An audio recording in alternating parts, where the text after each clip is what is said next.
রাম ও নারায়ণ রাম পাল family পরিবারের সকলকে স্বাগত জানিয়ে শুভ অক্ষয় তৃতীয়ার শুভেচ্ছা বার্তা সকলকে জানিয়ে আজকের ব্লগটি শুরু করছি। আজ অনেক দিন পর একটা বড় ব্লগ আবার আপনাদের সঙ্গে শেয়ার করছি। খুব সকাল সকাল ঘুম থেকে উঠেই চলে এসেছি ছাদে এসে ছাদের গাছগুলোতে জল দিয়ে দিচ্ছি। গত দুদিন গাছে জল দেওয়া হয়নি, আকাশটা একটু মেঘলা মেঘলাই ছিল, কিন্তু ছাদে এসে দেখলাম গাছের মাটি অনেকটাই শুকিয়ে গেছে, জল দিলে ভালোই হতো। যাই হোক, জল দেওয়া হয়নি বলে যে গাছের খুব বেশি ক্ষতি হয়েছে এমনটা নয়। গাছের মাটি শুকিয়েছে কিন্তু গাছ সতেজ ছিল। সমস্ত গাছগুলোতে খুব ভালো করে জল দিয়ে দিলাম। বালতিতে করে জল নিয়ে প্রত্যেকটা টবে বাস্কেটে জল দিয়ে দিলাম।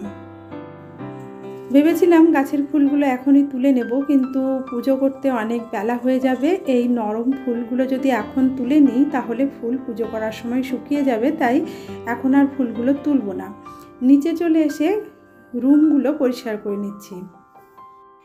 খুব গরম পড়েছে। যদি ফ্রিজের ঠান্ডা জল খেতে না চান তাহলে এভাবে মাটির কলসিতে জল দিয়ে মুখটা এভাবে কাপড় দিয়ে ঢেকে তার উপরে একটা মাটির পাত্র চাপা দিয়ে মুখটা ভালো করে বেঁধে রাখলে কোনো রকম মশা মাছি বা ছোট কোনো মাকড়সা ঢুকবে না, তাহলে জলটা খাওয়া যায়। ফ্রিজের জল যারা খেতে না চান তারা এভাবে গরমের দিনে মাটির কলসিতে জল রেখে জল খেতে পারেন। শরীরের জন্য মাটির কলসির জল কিন্তু ভীষণ ভালো।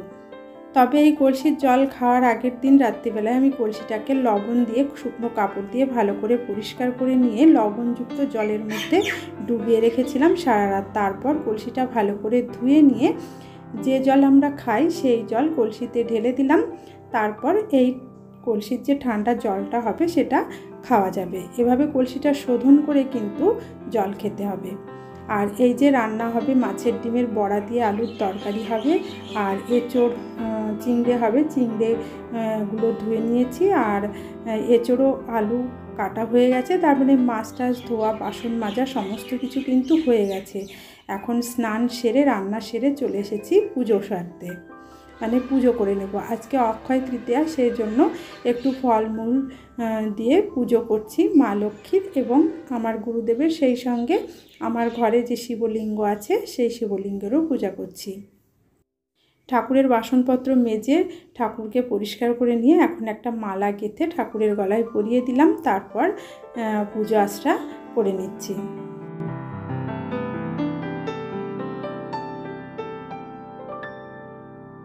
শুভ অক্ষয় তৃতীয়ার দিন নিজের মতো করে পুজোটা সেরে নিলাম। এখন চলুন কি কি রান্না করেছি সেটা দেখিয়ে দিই। রান্না করেছি এঁচোড় চিংড়ি, মাছের ঝোল, আর মাছের বড়া আর আলু দিয়ে তরকারি করেছিলাম। এবার খাওয়া দাওয়া সেরে নিয়ে উপরে গিয়ে মা মেয়ে দুজনে মিলে আলতা পরে নিলাম। আজকে শুভ অক্ষয় তৃতীয়া। অক্ষয় তৃতীয়ার দিন মা, জেঠিমা, শাশুড়ি সবাইকে দেখেছি আলতা পরতে, সেই মোতাবেক আমিও পরলাম। ছোটোবেলায় মা যখন আলতা পরতো তখন আমিও কিন্তু আলতা পরতাম। আর আমরা ছোটোবেলায় কিন্তু অক্ষয় তৃতীয়ার দিন যারা বাড়ির গুরুজন তাদেরকে আলতা পরিয়ে দিতাম এবং সাথে মিষ্টি মুখ করানোর জন্য রসগোল্লাও খাইয়ে দিতাম। এটা আমাদের বাড়িতে একটা মানে প্রথা বা রীতি ছিল। এখন আর সেগুলো কিন্তু হয় না। মা মেয়ে দুজনে আলতা পরে নিয়ে বিকেলবেলায় রেডি হয়ে বেরিয়ে পড়েছিলাম বাজারে গিয়ে একটু কেনাকাটা করেছিলাম, আর পার্লারে গিয়ে আইব্রোটাও করে এসেছিলাম। মা মেয়ে দুজনেই আইব্রো করেছিলাম। তারপর এই যে বাজারের মোড়ে জিলিপি ভাজছিল, সেখান থেকে একটু জিলিপি কিনেছিলাম বন্ধুরা। এই জিলিপি এনে ঠাকুরকে ভোগ লাগিয়েছিলাম। সন্ধ্যাবেলায় এখন সন্ধ্যা প্রদীপ জ্বেলে দিচ্ছি। প্রতিদিন ধুনো জ্বালা হয় না, তবে বিশেষ পার্বণের দিন একটু ঘরে ধুনো দেওয়ার চেষ্টা করি। সেই মোতাবেক আজকে যেহেতু শুভ অক্ষয় তৃতীয়া, ঘরে এসে ধুনো জ্বেলেছিলাম এবং সমস্ত ঘরের ধুনো এবং প্রদীপ দেখিয়ে নিয়ে সন্ধ্যাবেলার পুজো কমপ্লিট করলাম।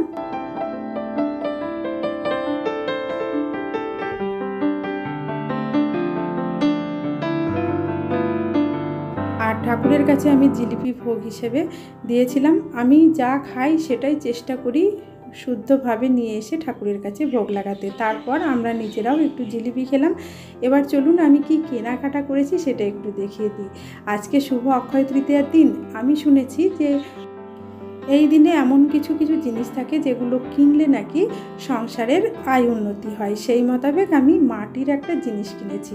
মাটির শুধু এই ঘরটাই কিনতে গেছিলাম, কিন্তু মেয়ে এই মাটির জলের বোতলটা পছন্দ করলো, আমারও ভীষণ ভালো লাগলো, তাই ঘট কিনতে গিয়ে মাটির বোতল কিনে আনলাম। আজকের ব্লগটি এখানেই শেষ করছি। কেমন হলো জানাবেন। ভিডিওটি দেখার জন্য ধন্যবাদ।